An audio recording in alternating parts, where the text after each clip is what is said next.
नमस्कार दोस्तों, MT Hindi story में आप सभी का स्वागत है। आज की कहानी का नाम है अनपढ़ माँ। एक मध्यम वर्गीय परिवार के एक लड़के ने 10वीं की परीक्षा में 90% अंक प्राप्त किए। पिता ने मार्कशीट देखकर खुशी खुशी अपनी बीवी से कहा कि बना लीजिए मीठी दलिया, स्कूल की परीक्षा में आपके लाडले को 90% अंक मिले हैं। माँ किचन से दौड़ती हुई आई और खुशी खुशी बोली, मुझे भी दिखाइए, मुझे भी मेरे लाल का रिजल्ट देखना है। उसी बीच लड़का फटाक से बोला, बाबा उसे रिजल्ट कहाँ दिखा रहे हैं? क्या वह पढ़ लिख सकती है? वो तो अनपढ़ है। अश्रुपूर्ण आंखों को पल्लू से पोंछते हुए माँ दलिया बनाने चली गई। ये सब पिता ने देखा और कहा, हाँ बेटा, तूने बिल्कुल सही कहा। जब हमारी शादी हुई तो 3 महीने के अंदर ही तुम्हारी माँ गर्भवती हो गई।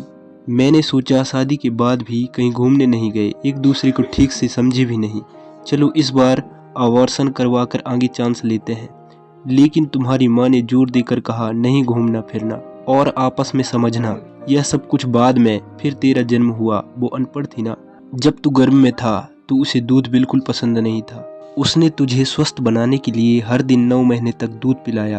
क्योंकि वो अनपढ़ थी ना, तुझे सुबह 7 बजे स्कूल जाना रहता था, इसलिए सुबह 5 बजे उठकर तेरी मनपसंद नाश्ता और डिब्बा बनाती थी। क्योंकि वो अनपढ़ थी ना, जब तुम रात में पढ़ते पढ़ते सो जाते थे तो वह आकर तुम्हारी कॉपी और किताब बस्ते में भरकर तुम्हें बिस्तर पर सुलाती थी और उसके बाद ही सोती थी।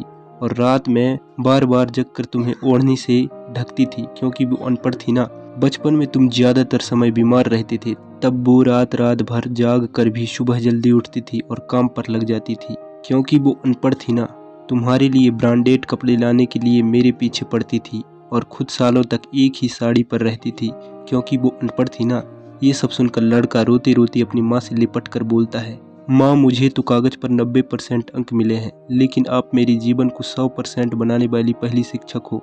माँ, मैं आज भी अशिक्षित हूँ और आपके पास PhD के ऊपर भी उच्च डिग्री है। क्योंकि आज मैं अपनी माँ के अंदर छुपे हुए डॉक्टर, शिक्षक, वकील, ड्रेस डिजाइनर, बेस्ट कुक, इन सभी के दर्शन कर लिए। माँ, मुझे क्षमा कर दीजिए। बेटा, जो आपकी नज़र में पढ़े लिखे लोग हैं ना, वो सब पहले अपना स्वार्थ और मतलब देखते हैं, लेकिन आपकी माँ ने आज तक कभी नहीं देखा। क्योंकि अनपढ़ है ना वो खाना बनाकर और हमें परोसकर कभी कभी खुद खाना ही भूल जाती है। इसलिए मैं गर्व से कहता हूँ, तुम्हारी माँ अनपढ़ है। अगर आपको कहानी अच्छी लगी हो तो लाइक, शेयर और कमेंट कीजिए और ऐसी ही नई कहानियों को सुनने के लिए चैनल को सब्सक्राइब कर लीजिए।